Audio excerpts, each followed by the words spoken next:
یوم آزادی مبارک۔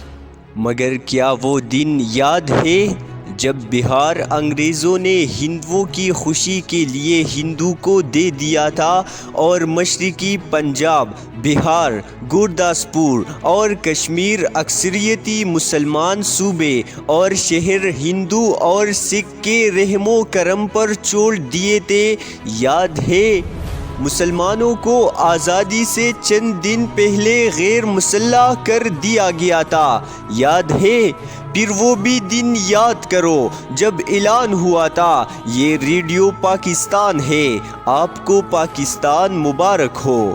لیکن ساتھ ہی ایک قتل عام شروع ہوتا ہے، بہار کے مسلمانوں کا، کشمیر کے مسلمانوں کا۔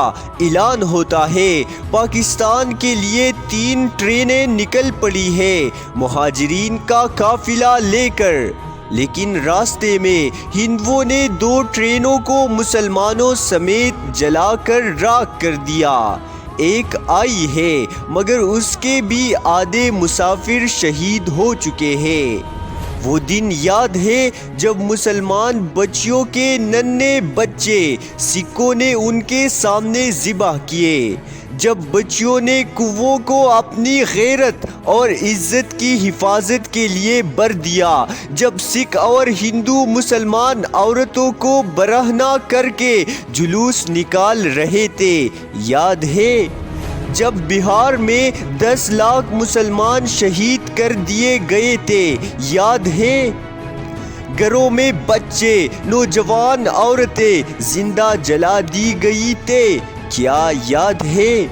ان کے جسموں کی خاک آج بھی ہمارا انتظار کر رہی ہے کہ کب ہم واپس آئیں گے اور ان کی راکھ سے ایک نیا تعمیر جہان کریں گے۔ مگر مقصد حیات یاد ہے؟ آئٹم سانگ بنا کر آزادی کا حقیقی مطلب سمجھا اور سمجھایا جا سکتا ہے۔ اگر تجھے یہ سب یاد نہیں تو نہ تو نے آزادی کا حق ادا کیا ہے اور نہ اپنے شہداء کی قربانیوں کا حقیقی مطلب سمجھا ہے۔ پاکستان سودی نظام کے لیے حاصل کیا تھا، پاکستان افسر شاہی کے لیے حاصل کیا تھا، پاکستان خاندانی سیاست کے لیے حاصل کیا تھا۔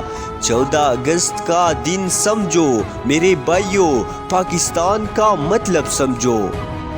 میں اپنی باتوں کا اختتام ان اشعار سے کروں گا کہ خدا کرے کہ میری ارض پاک پر اترے، خدا کرے کہ میری ارض پاک پہ اترے وہ فصل گل جسے اندیشہ زوال نہ ہو، یہاں جو پھول کھلے وہ کھلا رہے صدیوں، یہاں خزاں کو گزرنے کی بھی مجال نہ ہو۔